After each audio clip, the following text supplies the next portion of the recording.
Hi, Chris. Welcome to Women's Circle. It's really good to be here. Thanks for having me, Carly.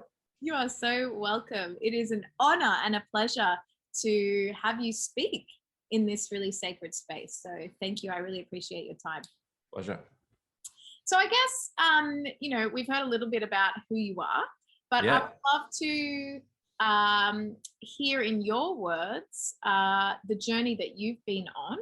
And, we're very aware that this is a women's circle and we usually speak to women about their journey.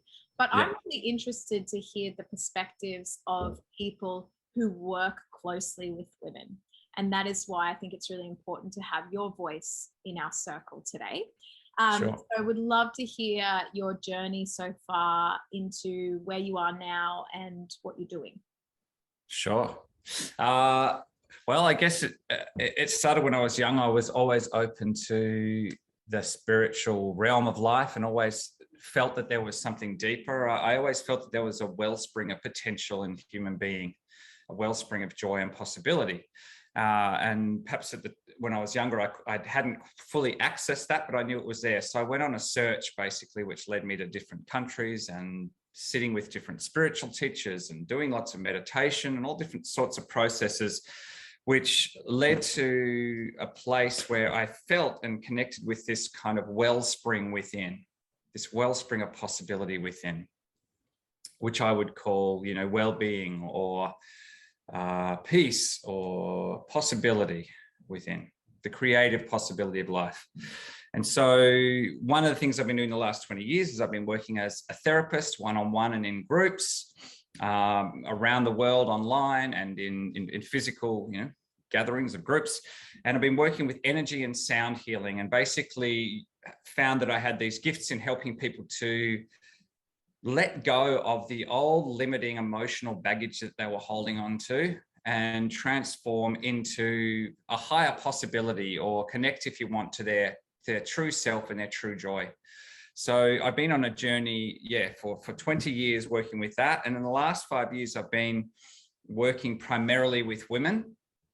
Not only, I have male clients as well, but the majority of my clients are women. And I found that the gifts that I've learned through my own meditation and through working with clients have basically helped me to give women an opportunity to connect to their power and their gifts, and to start saying no to just giving to everyone and not receiving back for themselves. That's one of the things that with my clients is, a lot of them just give all their services away for free, or they don't actually receive and give time for their own creative energy, to feel their own power, their own light, and their own creative energy.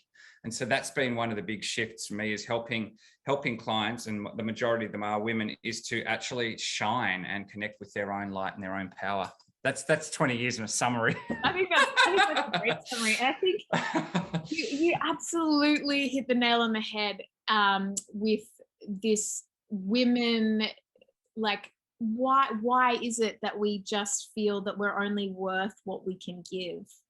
That that receiving is bad or selfish? Because I think especially when we have a baby, that is magnified 100-fold. Absolutely. So interested to hear your perspective as to where you think that blockage comes from, and why in particular is it, I'm sure men have it as well, but it's a real focus with women. Yeah, I think there's two things. First of all, I'd like to honor that natural heart energy that women have that wants to flow out to their child. I think that's just a natural movement of, the energy and the nature of women that wants to give to their child, that wants to give to their community. I'm not saying every woman wants to do that, but that's a natural thing. But I think there's an overlay of societal conditioning which says that women are there just to give and they're not allowed to receive, that it's selfish. And whilst I think, to an extent men have it, I think from my experience with clients, it's stronger with that particular pattern, is stronger with women. And it gets to the point where, I have all these incredibly talented female friends, and, some of them are doing what they love and are getting paid for what they love, but a lot of them have these incredible creative skills and abilities, and they give away a lot of their services for nothing, or, for a cake, and which is all fine, but they can't pay the bills because they feel bad because that they can't charge and they can't actually receive money for what they do, and they can't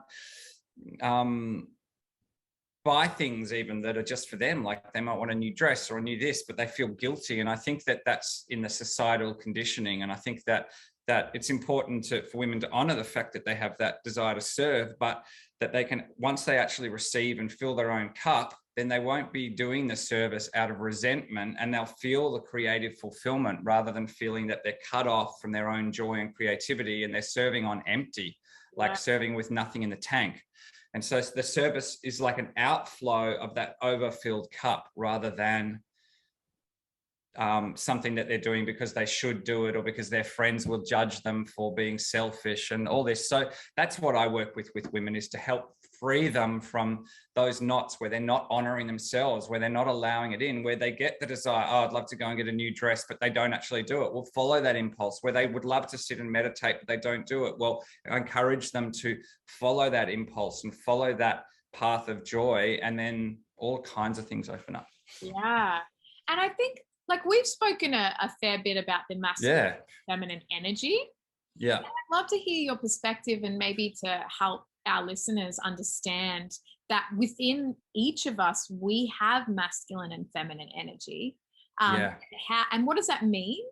And what are the qualities of each? And how do we find balance? Yeah, good question. I know there's a lot of stuff going around about masculine and feminine energy, and so I won't go into incredible amount of detail about it, but what I feel is that feminine energy is, if you like, the flow of love, the flow of delight, the flow of joy, of creation.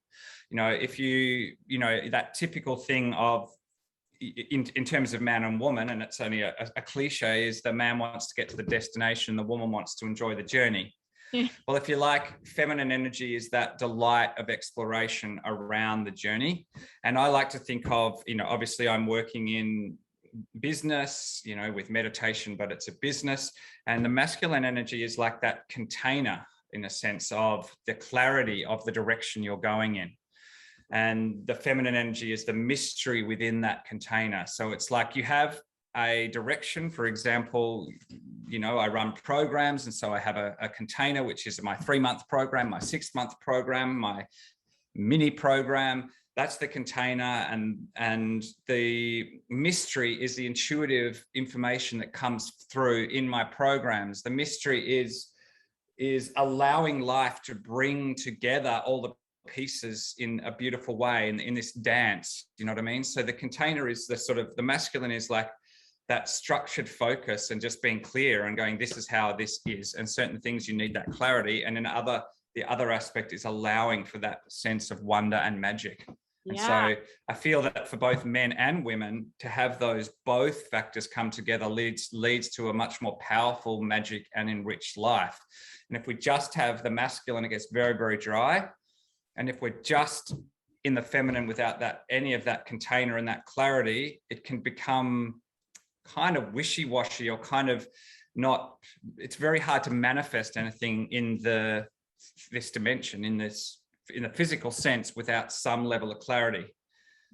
But I think that's that balance where, that we're all trying to find that balance within us. And some of us lean more towards the feminine or the masculine, whether we're in a female or a male body. And it's finding that balance between the two that leads to the greatest amount of fulfillment. You know what resonated so much is that the masculine is the destination and the feminine is the journey. Yeah. Like, just sitting with that for a minute. Yeah. And just really thinking about how that plays out in each of us. Yeah. And I think, birth in itself is, in this society, a destination. Right? It's a very masculine, it's all about how it's going to end. How is that baby going to come? Right? But actually, the whole birthing process is a journey. Absolutely. And I guess what's coming through to me is this idea of because we're set up with this destination of how we will have a baby. It will either be naturally, it will be a cesarean, it will be assisted, it will be, you know, medicated, non-medicated, whatever it is. We're set up with this very masculine view from quite early on, which really leaves no space for journey and change and flow, which is actually what happens in birth. Very few women have the birth that they've planned out. Yeah. You know? And yeah, sure. That's a beautiful, like, just kind of viewpoint to be like, wow, like the journey is what is the beautiful feminine energy that we can bring. Exactly. And I think that feminine wisdom is kind of one of the factors that's needed in our society, and not the feminine wisdom that is bashing men and saying all men are like this and that, because I don't see that serves women or men, or the feminine or the masculine, but the feminine wisdom that comes in, you know, say the pregnancy process. I had a client who asked me out of the blue, can you create a breathing and sound, because I work with sound healing, track that I can play prior to get ready for my pregnancy. And she said during the pregnancy, it was so much easier than her previous birth, because she's bringing in the breath, she's bringing in an honoring of the process, you know, rather than it being this clinical, like you say, masculine process, or it's been made into that. She's actually in tune with her own body and her own breath. And so I think there's a huge space for reconnecting with that in our society. Yeah. In every area. Yeah. Oh, totally. It's just nice to kind of bring it into that very topical idea of birth, which is where a lot of listening have been at. So with your work, when you say you work with women a lot, how do you think that's come about? Like, why women more than men? Is that the norm? Is that just your experience? Like, what do you think's happening there?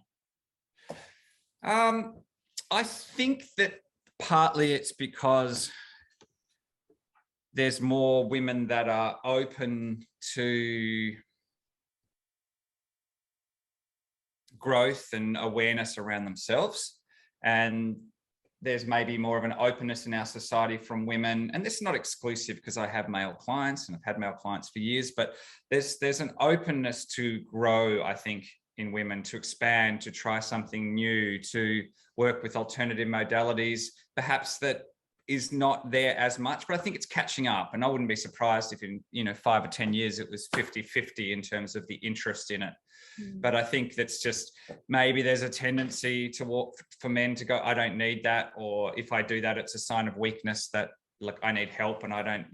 But that's a very big generalization. And I'm in a lot of, as you know, a lot of spiritual groups with men who are very, very open to meditation and all that sort of thing. So, but in terms of my work, I just think perhaps I also resonate with helping women, and there's something that I have to offer them.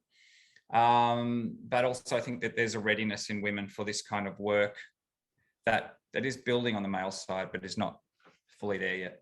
Yeah. And I guess, like, it's interesting because, you know, if we go back to your journey, you you said you always had this inner well of like knowledge that there was this bigger kind of sense of peace and understanding about who we are and what we are doing. But for a lot of people, I don't know if that knowing, I mean, that knowing's probably there, but it's forgotten.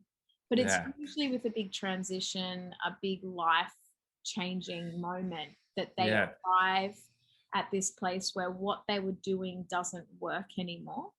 Absolutely. And that they are making the choice to explore what else is there, but then also the release of that. So I guess there's a bit of a process, isn't there? Because we've done some work together and, you know, releasing some of my wounding, which I'm very aware of what the wounding is, but it doesn't make it easy to let it go.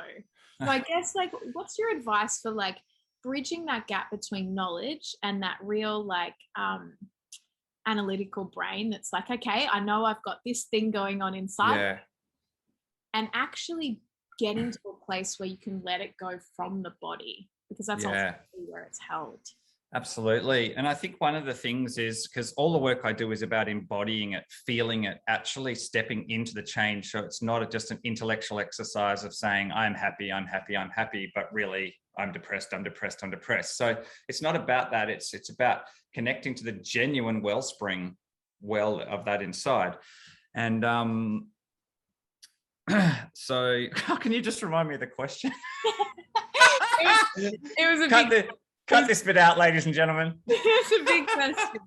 I guess I was like, I just went blank. It's totally, no, let me rephrase. It's one thing to know and understand what might not be serving us. Yeah. But it's another thing to actually allow it to let go. Yeah, exactly. So what I would say is that what we tend to do is from a very young age, we pick up different beliefs. So we pick up beliefs about what it is to be a man, what it is to be a woman. What beliefs did my mum and dad hold around money? That's a big area and something that I work with. You know, what are my beliefs around sexuality and receiving pleasure? What are my beliefs around this and that? And so we tend to hold these beliefs, and because they're so close to us and they're often connected to some degree of trauma, that trauma may be in the big sense of sexual abuse, or it may be in the subtle sense of my parents not acknowledging me or not seeing me or whatever it is. But we tend to just loop around. And what we often try to do is we try to free ourselves from that loop from within the very structure of where we are bound. So we're just continuing like a hamster on a wheel to circle around the same loop. So sometimes having someone else who comes in who's not connected to the emotional charge and can see how to actually help you free you from that cycle.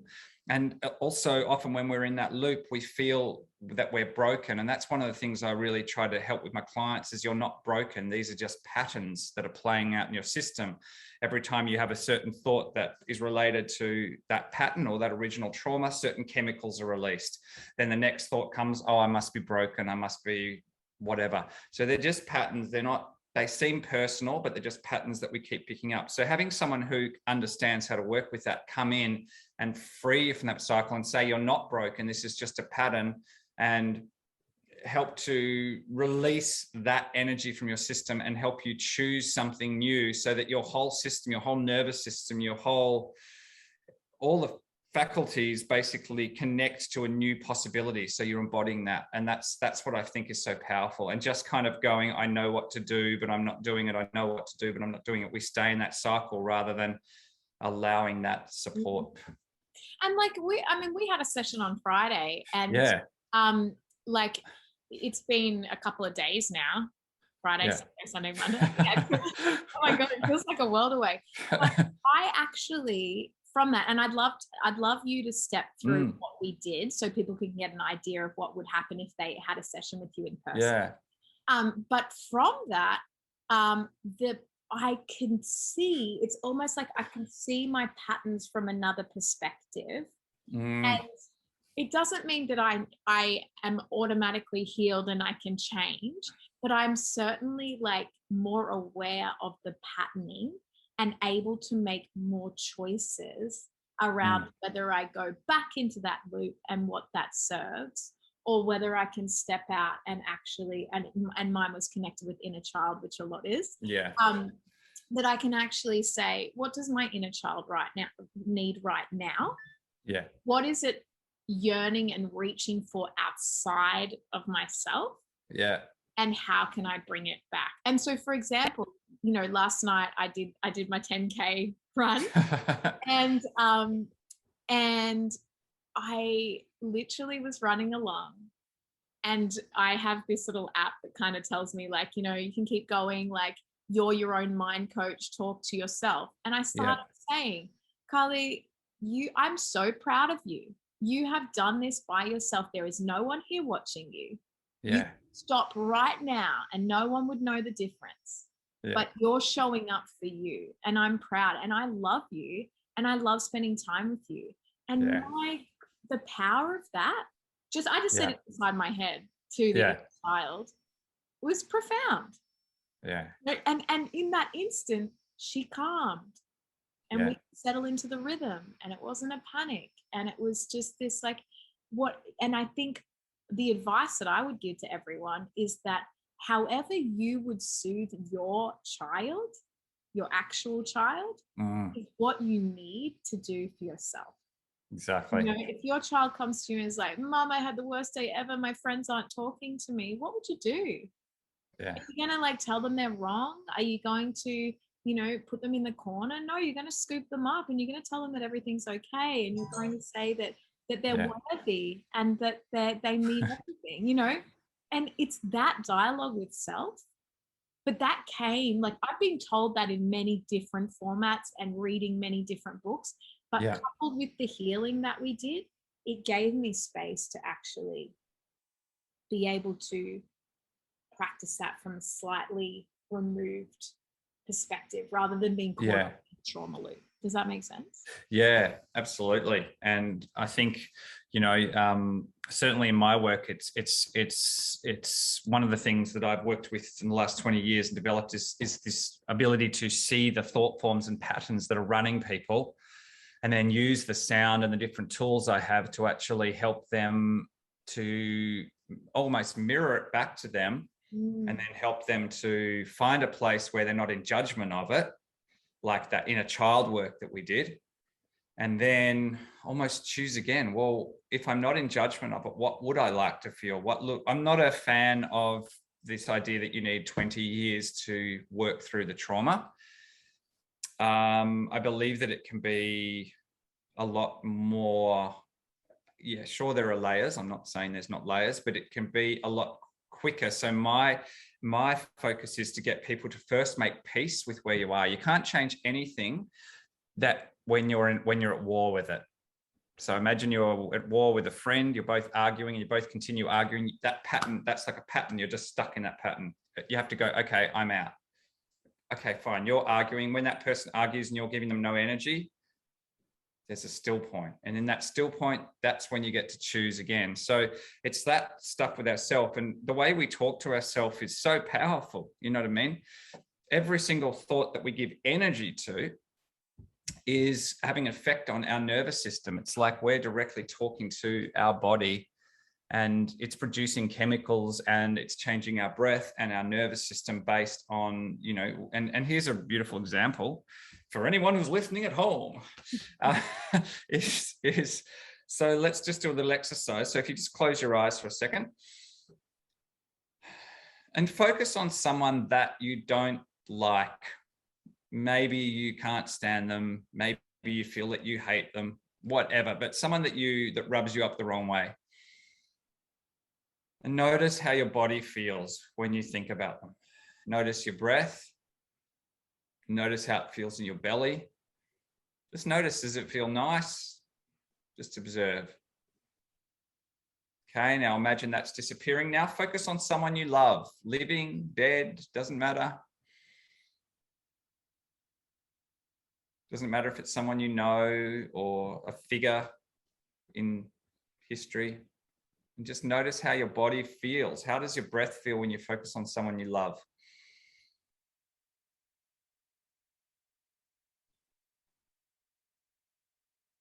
Right, and now we'll rub that out and we'll do one more example. So focus on the thought and the feeling of, I never get this right. And just think of something in your life that you feel that you never get this right. When you're telling yourself this, I never get this right. And just notice how your body feels. And now focus on the thought. And you said something similar before, Carly. I'm so proud of you. I'm so proud of you. You're doing so well. And even think of images of things that you're proud of yourself for. Let them form. And notice how your body and nervous system feels. How does your breath feel? That absolutely, physiologically, has to be a change. This is not just woo-woo. This is direct, immediate, scientific experiment. Yeah. Yeah. And especially the bit where you're like, think of something that you're not good enough at, or whatever that, like immediately in my throat, in my chest, like, and Yeah. that feeling of like everything's doom and gloom. Yeah. And Yeah. then, It's, and then yeah, and that's so powerful because it's like that was just a thought. They were just some words that you said, yeah. Yeah. but mixed in with whatever we think about ourselves from that Yeah. past conditioning, that creates a physiological response, like you said. It's amazing. And I think it's important to say it's not about trying to get really obsessed and worry about every negative thought, because it's not that. That's going to become another tightness in the system. Oh my God, I had a negative thought. Like, so what? It's just generally observing what happens. And then out of that observing going, what if I compliment myself instead of that? And, you know, it's like immediate. If I think of someone I love, immediately my whole system. If I think of something, you know, I'm doing so well, you know, and that's the direct understanding of law of attraction there in that exercise, rather than, it's just this stuff that people do. And a lot of people do law of attraction just from the head. They don't embody it. But when you really, really embody it, those principles of, you know, what I am putting my attention on is the life that I experience. Yeah. And So, I think if it's hard to get to immediately, you could do it with your child. You know, the next time your child's having a tantrum and your immediate thought is like, oh my God, be quiet. What is wrong with you? You get everything you want, like, and to walk away. yeah. To actually go, do you need a hug? Yeah. I'm here. I'm not going anywhere. And like, I've done that with my son, and it's such an interesting and instant change in the situation. So yeah, you can even start with your children and then move it towards you if it's a bit hard to access self straight away. But I'd love for you to just really briefly talk us through what you did with me on Friday, just so people have an idea, because I think there's also a bit of fear of like, oh, what are you going to do to me if I if I come and see you? And I know you run a few courses, but this actual in-person healing, and I know it's also intuitive depending on the situation, but in general, what are your tools? What do you call in? What do you work with? What do you see when you're working with somebody? Okay, I have to summarize a process, which is sort of, it becomes like riding a bike. You know, you don't think, but now I'm moving the things like this, and this is moving the wheels and but it's good. So essentially what I do is, there's something called an energy field or an aura around people's bodies. And so even people who claim that they're not intuitive or they're not into this stuff, they feel a certain way. You know, there's a certain people that you're magnetized to and certain people that you're not. Or you walk into some house and you go, something feels creepy in here. Or this feels so nice to be in this house. And that's because of the energies, the vibrations that person or that building, which has had people in it, is reflecting. So when you're around someone that you really want to be around, there's a certain frequency, a tone almost, if you like, that they're giving off. You know, in more mainstream vernacular, you might say they're a nice person, but it goes a bit beyond that. Yes, they are probably a nice person, but it's like there's something that makes people want to be around them. So what I do when I'm working with something is I pick up in someone's energy field. And as you know, I work with sound as one of my main modalities. I pick up in someone's energy field where there's a little bit of almost like an off note, or when you have a car engine that's having trouble starting. So in a certain area of their life, someone has this car engine that's not quite, it's like, it's not quite humming. And so then I go to that place and I see the beliefs that are sitting around that area. So common beliefs, for example, that I have with clients, might be men are assholes, or men are never present, or men don't, fulfill my emotional needs. Are you talking about me? No, I wasn't consciously. Or it might be, or often I'll pick up something around the father. So often, like for a male, their primary relationship with their mother is often very important. Well, both parents, but and for a woman, and we discussed this once, the relationship with the father, the man wants the mother's love, the woman wants the father's love. And so if the father gave that love conditionally, which most parents are doing their best, but there's an element of conditionality there, then the woman goes, oh, I got my father's love for this, but not for this. So therefore, I'm going to try to do these things, and I'm going to try to avoid these things because my father didn't want them. So therefore, the future relationships that they're in will have that same quality. So what I do is I pick up the belief, and then I'll just be guided whether to use sound, for example. I can do a little bit now if you want, just to let people know. So for example, with Carly, I was working with some sound. So let's just see. So we'll just connect with, close our eyes for a sec.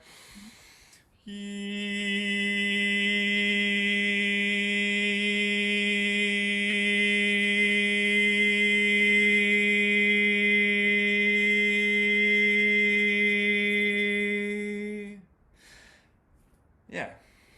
What's that? So what happens with the sound is, and I understand we're getting into sort of quite esoteric stuff, but this is the work that I do. The sound actually goes to the place almost where the block is, or the pattern is, because all of these patterns are just frequencies. And I'll show you an example which might make this help this to make a little bit of sense. If you say, Chris, how are you going? For example, not very good. So do you notice what happened with the there's a frequency there, not very good. Da, da, da, da. And if you say, Carly, how are you going? Oh, amazing. There's a different tone, there's a different frequency. So having the ability to hear these frequencies, feel these frequencies that are happening in people, and then matching them to the beliefs that are surrounding them and causing them. And then what we do in the session is I use sound, I use different affirmations and different belief release techniques, I would call, to help you release them from the system. And then we did, for example, in your case, we did the inner child work. It's like, okay, now we connect to the inner child. Now, what do you want to say to that inner child? Now, what relationship would you like to have? Because everyone wants to feel excited. Everyone wants to feel joy. Everyone wants to feel connected to their body. So one of the primary things, for example, is I work with people to clear money blocks. That's one thing, because money relates to receiving pleasure, a whole lot of things. But even more than the physical money, what people want is the joy of feeling that they're open, that their energy is flowing. And very often, at a very young age, we block certain channels because of our relationships with our parents and the belief systems we've taken on. So the whole process of the session is, and in your case and in all the sessions I do, is around helping to free you up from giving energy to something which is not serving you, to continually worshipping, which is not that we do it consciously, but giving energy and worshipping a pattern that basically was there to try to keep us safe, but probably 10, 20, 30 years ago didn't serve us, but we kept it going because we didn't know any better.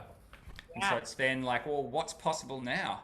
What's possible if we dream again? What would you like to experience? But first of all, we make peace with what we are experiencing, come from a space of non-judgment, and then choose again. So I feel like it's a beautiful blend of psychotherapy and like somatic body work. Like it's kind of like, it's like you don't always have to talk about it to release it. You can absolutely do some actual physical stuff. Yeah. I was going to just quickly ask, so if women predominantly are the ones that are potentially more open to this kind of healing, and especially the women that I work with, because they've gone on this massive transition, they're already very open and vulnerable, and things are starting to rock their walls and their previous, mechanisms to be safe, right?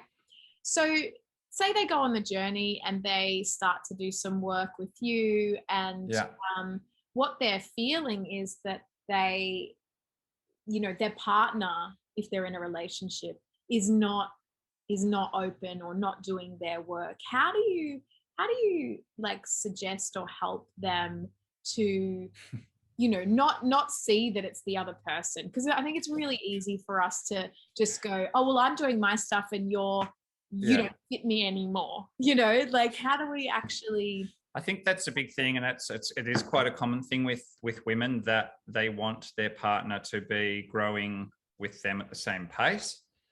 And I think there's definitely times where it's like, okay, this genuinely isn't working. But I think the most important thing to start with is, like, you're in a disempowered place if you need anybody else, be it your parent or your partner, to be enjoying and loving what you're loving. Do you know what I mean? Yeah. It's like one flower that's blooming on a tree going, oh, well, I'm not going to bloom because the other flowers aren't in bloom yet. Well, you know, like, this isn't fair. Why am I blooming and you're not in bloom? It's like, it just blooms. So you allow yourself to connect to that, take your partner out of the picture. And, you know, the more we can take, whether we're male, female, you know, for everyone, take our partner out of the picture and goes, this aligns for me. And yes, I want to support you. And yes, I want to be here for you, but this is what aligns for me. I don't need you to give me permission or to validate or to do the same thing. Then you're free no matter who you're with. And then if you really, really have don't resonate with that partner anymore, and it's just totally clear, it will fall away, rather than you having to make some sort of, well, he doesn't do this and blah, blah, you know, like, if it's coming from that angst, it's kind of like not clean. But if you're like, I just know in every cell of my body that this is done and this is not the right fit for me anymore, then that's a different energy to, he should do this and therefore I'm leaving. And it's like, oh, he wants to do that and really this doesn't resonate for me anymore and I'm going to choose someone else. Or he wants to do that and I'm so happy and in bliss and we still get along and I'm going to keep doing it. So either way, it's not about whether you choose to stay or go, but it's really that energy of not making it about the other person, you know. And I'll give you an example in my own life of, you know, for years, because of my path has been quite unique, and my parents, very loving people, but didn't always understand my path. And so for years when I was younger, I used to try to get my parents to understand my path and have conversations with them. And I really wanted them to understand it. And even now I have a preference for them to get it. But then I realized it's just a losing battle. You know, I'm losing energy trying to get them to understand me. And what does them understanding me mean anyway? It's my decision in my own head whether they've understood me. So it's an inside game. You know, the more we give it, like, the power is to the government, the power is to my parents, the power is to my lover or my wife or my husband, the less joy we experience ourselves. And it's just connecting people to that wellspring within and going, well, I choose to be happy regardless. And then I'll make choices based on that. Okay, I'll move to this house. Okay, I'm going to go into a new relationship, or I'm going to stay in this one, but not based on this reflex of somebody is doing this and somebody's not giving me what I want, because we're always the ones giving us what we want by our own focus, by our own attention. As in if you think, say, for example, think of a flower right now, because I used that example before, a flower that you love. The only real possibility, unless you hate flowers, is that you're going to feel good. Think of the beach. Or think of someone that you have a real problem with, that just doesn't understand you, you know. You're pro-vax and they're anti-vax, or you're anti-vax and they're pro-vax. And just think about how much they don't understand you. The only possibility for your nervous system is that you're going to feel tied up. There's no other option. It's just pure direct science, because you can feel it immediately in your body. So it's an inside job. Your partner might not understand you at all, but if you have the belief my partner understands you, you're going to feel good. So it's an inside job. The partner is not doing anything to us. The parent is not doing anything to us. Society is not they're not creating our state, our joy. And I think that's the core point. That is, and even let's extend that to children.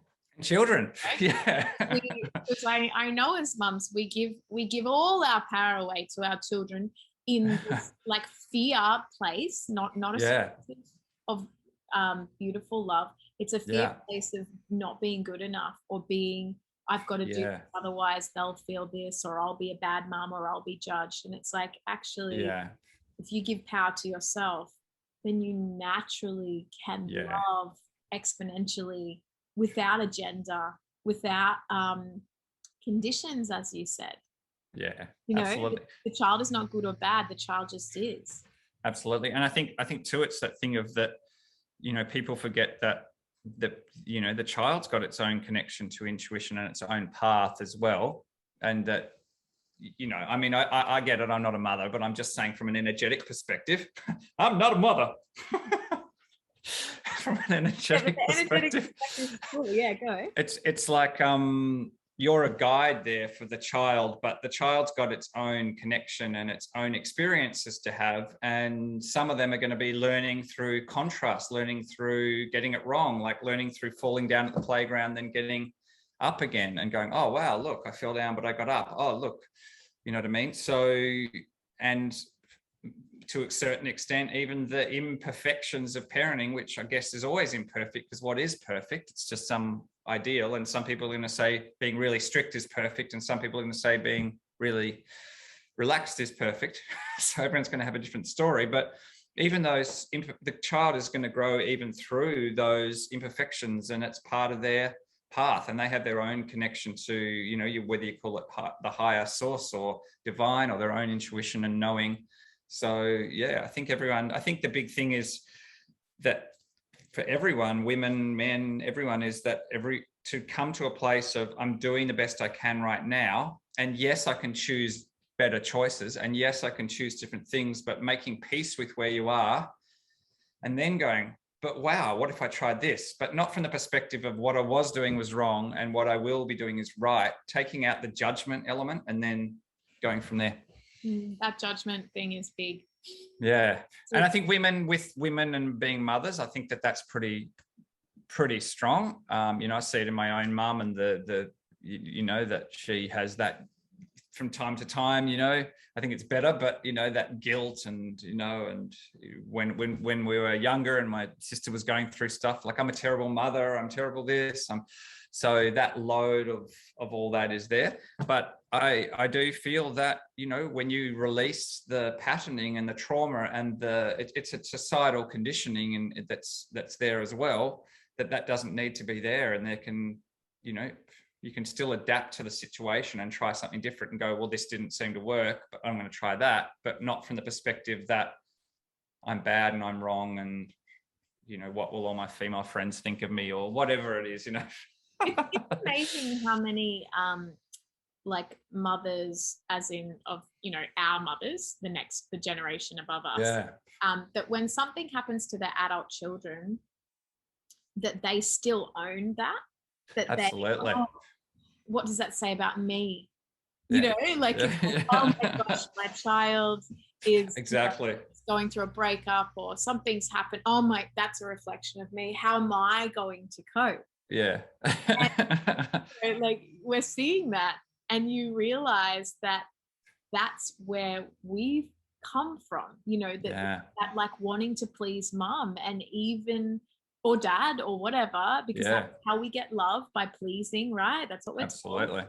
Yeah. And so it's interesting to see it from the perspective of an adult, you know, like, and still see that effect that the child has on the guilt and the judgment and all the stuff, that it's not really about the action, it's about that response, that then in turn creates this cycle with the child, like, oh my God, I've done the wrong thing.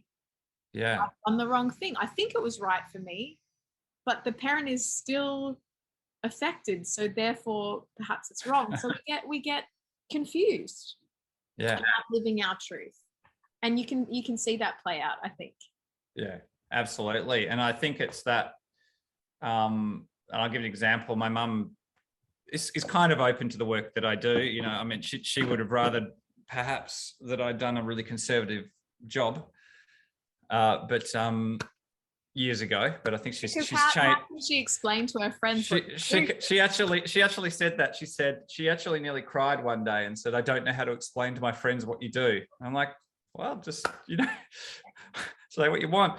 But, you know, for example, and this is the conditioning, and this is probably more from my mum's age, but I think it passes down to a lesser degree, is my mum asked for a session one day, and once we got through her resistance to working with her son, yes, i.e. me, from her child. you know, and she's had a few different energy sessions. We got to the point where I said, Mum, what would be really fun for you? We'd worked through some other stuff and resistance she had going on with the life. And she said, well, I'd really like to not buy a new dress or skirt, dress, something like that. And I said, great, why don't you go and do it? She has the money. She's not struggling. Yeah. She said, why should I get a new dress when people are starving in the world? You know, and so it's that thing of like, I don't deserve this because there's Africans who are starving. And I said, there are Africans who are starving. I don't think that you buying a new dress, you know, it's like we cut ourselves down. It's like if you're sick and I go, oh, well, I'm going to make myself sick because you're sick. There's two of us that are sick. Yeah.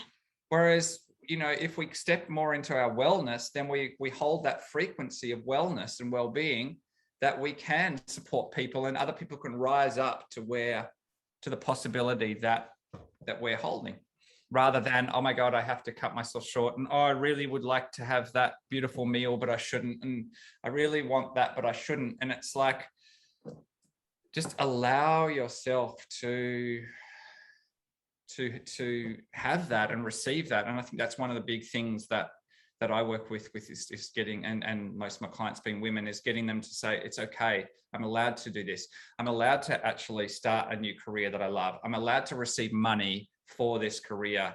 I'm allowed to have boundaries. I'm allowed to say no to my friend that wants to talk to me for 5 hours about her problem and does this every time and doesn't ask how I am. You know what I mean? It's like, that's what I see. And to go further to the mothers, it's I'm allowed to have a baby that sleeps even if others don't. Yeah. And I'm allowed to find breastfeeding easy even if other people don't. And I'm allowed to find motherhood joyful even if other people don't. You know, there's a bit of a loop there. Like it's, oh, I don't want to say that I had a good sleep because my friends had terrible sleep. Or I don't want to say that I enjoy, you know, sitting with my baby like all day because I know there's other people that don't. You know, we're forever trying to fit in. Yeah.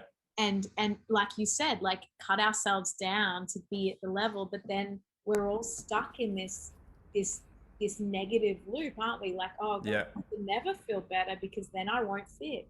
Yeah. So do you want to do a little clearing on that now for all the people listening? So this is just a small example of the kind of clearing that we might do around this. So anywhere that anyone on this call is holding the belief that I should be like other mothers, that if I'm actually happy and joyful, that there's something wrong, that if my baby has slightly different sleep cycles to other babies or cries more or less, that somehow I am wrong, that I'm not allowed to have my own unique parenting style. And anywhere where I'm holding the stress of this in my belly, in my nerves, almost in my blood and my bones, and I just can't put this weight down, are you willing to destroy and uncreate this pattern now? And if not so, just say yes.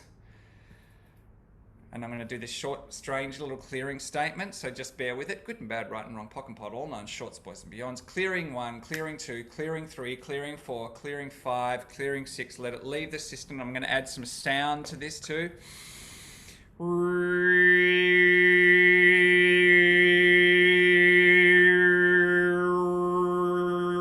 Anywhere where I've taught that there's only one way to be a mother, and that if I don't do it, that I'm wrong, and that my grandparents did it like this, and their grandparents did it like this, and this is the way it should be. And anywhere where I'm stressed because there's 50,000 different books on motherhood and they all say different things. And anywhere where I'm spending so much time just trying to get it right that I can't actually relax and enjoy the process, are you willing to destroy and uncreate and release that belief? Yeah. Good and bad, right and wrong, POC and POD, all known shorts, boys and beyonds. Clearing from the system now, some deep clearing breaths in and out.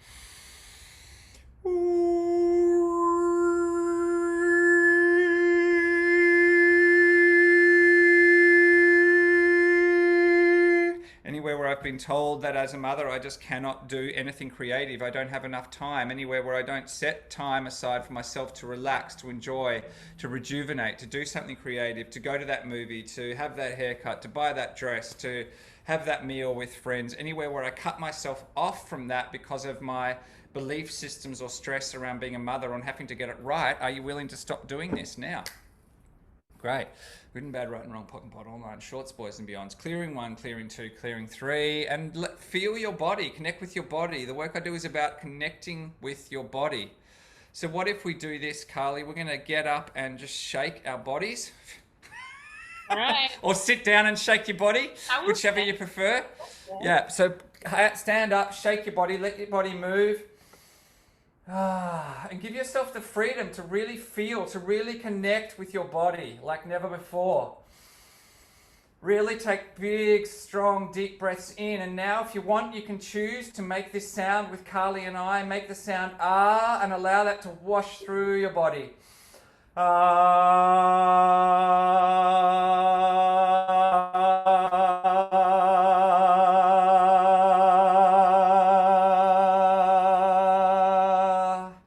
Great, and just letting your body unwind and sitting back down. It's all about embodiment. If we just sit there and say affirmations without connecting it to our body, it doesn't mean anything. The moment you bring your body into it, and the reason this is one of the practices I do is called bioenergy shaking. Shaking is very powerful. When cats are in a state of trauma, they shake it out. They shake out. They're in a traumatic situation. What do humans do when they're in a trauma? Hold on, contract. Yeah. So let your body move more. Let yourself move, open, make sound, move, do that creative thing. And then you find the energy starts flowing. But what we do is we're limited by this belief, I can't, I'm not allowed, I don't deserve, I'm not worthy. You know, I don't deserve to be happy because my friend's on the breadline and we're actually doing quite well. Therefore, I should feel very guilty about everything I do. You know, that doesn't serve the person, your friend who's on the breadline. You know what I mean? Let yourself be what you have. And then if you're guided to do something, to start a charity or a project from your heart and your joy, not out of guilt because I should, but just out of joy, then do that. But I'm like a big believer in let it be an overflow. Your heart naturally wants to give, male or female, the heart wants to give. But trying to force that out of a should, I should. It's like that saying, I'm shoulding all over myself, you know? So it's like, give yourself a break. Say some kind things to yourself. Spend 5 minutes just doing slow, deep breathing exercises. Write a list of all the things that you love about yourself. Write a list of all the things you would like to buy for yourself, you know, that are relatively affordable from where you are right now. Write a list of, you know, amazing people in your life. You know, connect to the things that are flowing and are good. And, you know, it's a thing. One of the biggest things I think in our society, women or men, is that we're almost taught that well-being is wrong. It's wrong to feel good. Yeah. And so it's almost like if you're struggling, that's okay. Cool. So am I. And it's like, I'm not suggesting that there's anything wrong with struggling. We've all been through our struggles and our dark nights of the soul and all that sort of thing. But I'm saying that the light at the end of the tunnel isn't, well, here's more suffering. The light at the end of the tunnel is that you can connect to that natural well-being, and the suffering may be a way to get you to go within to connect to that. So it's a gift. But if it just leads to, well, I've just got to continually stay in the shit because everyone I know is in the shit, then you just reinforce that prison that you're in, rather than, oh, I'm allowed to enjoy this. I'm allowed to receive. I'm allowed to receive the wind when I'm walking.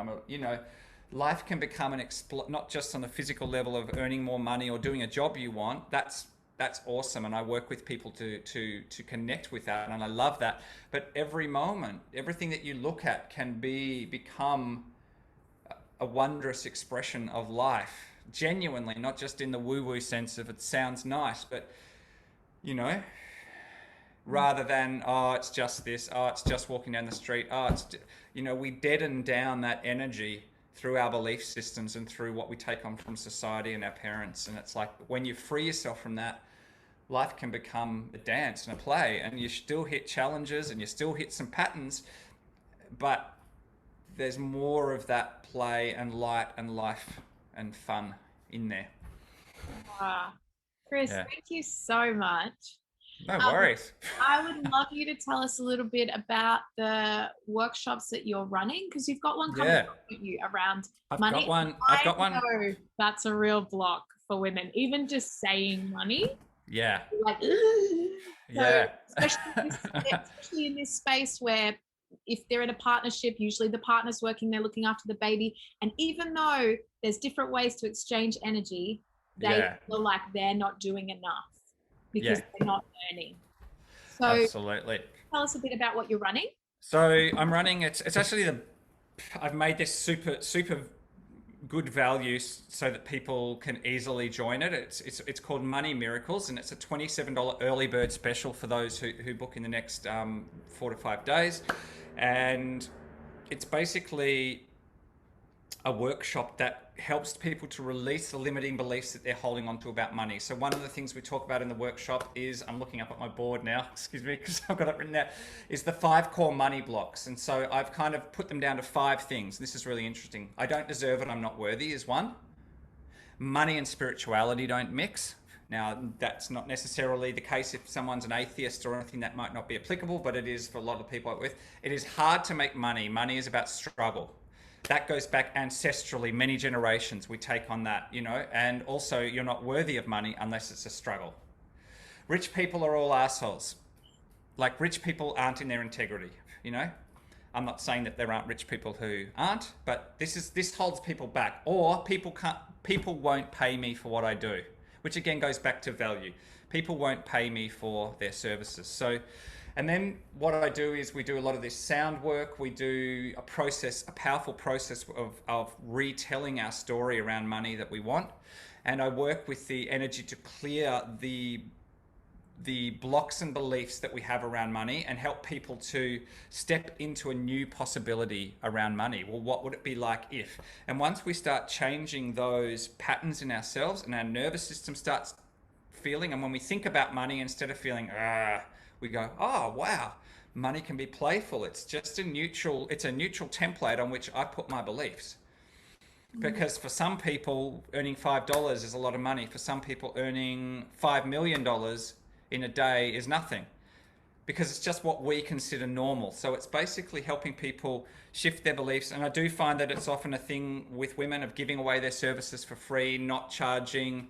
A friend says, I can't afford it. So they've spent 15 years in some cases learning a particular skill set, and they say, oh, I'll just do it for $10 for you because, and that's okay as a one-off, but it's not a way of generating a business and generating the energy of self-love and self-value. And so my thing is, build your self-love, build your self-value, honor what you do. And for example, I have someone at the moment that I am working with for free, but it's come because I was guided intuitively to work with this person for free for a period of 3 weeks. But it's come because I honor my services and my charges in my other areas, and I value what I do, not because, like I have done once, and so I've moved through all this stuff myself, is, discounting every single thing to the point where I can't pay the rent. And I went from 5 years ago, so this is not just a male or female thing, it just happens to be quite strong with female clients. 5 years ago, I had $40 to my name and I was living in a backpackers. I couldn't pay the rent for a period of a week. I wasn't on the street or anything, but it was like, oh shit. And I made a decision to understand what was going on that was in my system, in my belief system, that was attracting this, that was bringing this into my life. And so I spent, I think the next 3 months I started off spending working on this, doing meditation on this, working with coaches, all sorts of things to shift what I was putting out, what I was believing. And $40,000 came to me out of the blue just about 2 or 3 months later, and I knew that I was onto something. Then I spent the next 5 years continuing to work through what limiting beliefs I was holding, and that's what moved me. I never thought that I would be working in the area of clearing people's money beliefs, but the money beliefs is connected to so much more. And I find when I work with people to clear their money beliefs, they're able to receive so much more. They're able to connect with their body. Often they end up in a better relationship with men. I've had clients that we cleared their money beliefs, female clients, and then they get into this amazing relationship at the end as well, because they're not letting the money in. They're also not letting a lot of other things in. So the money is a symbol for so much more. And once we're allowed to go, oh, I'm allowed to receive that, I'm allowed to have that, then there's no resentment. And then there naturally is an ease and a desire to give to others, because there's no longer, you know what I mean? If you can't receive it, then it's going to be hard for you to give it to others. Yes. Okay, so that sounds amazing. So it's happening on October. It's happening on October the 20th, 11 a.m. If people can't make the lives, there is a replay, which is going to be, everyone's going to get a replay whether they're on the lives or not, and that's lifetime access, so they can go back over the energy clearings as many times as they want. It's a 2-hour online workshop, and as I said, it's $27. Then they can book through my website. Cool. I will put the details in the show notes. Yeah. Of course. And then I'll also put some of the other things, because you've got your sessions one-on-one, you've got I've got programs that I run, and people, exactly. People can find out about that. Elixirs that help physically clear energy, teach piano. You are just and you're an astrologer. Sounds good. And you've got so much stuff going on. He teaches piano, he does astrology, he's got his this, he's got his that. And I am certainly, I feel very privileged to know you and call you a friend. So thank you so much for talking to us today, Chris. No worries, Carly. Thanks for having me on. It was fun. So and I just want to say that's one of the keys to everything, fun.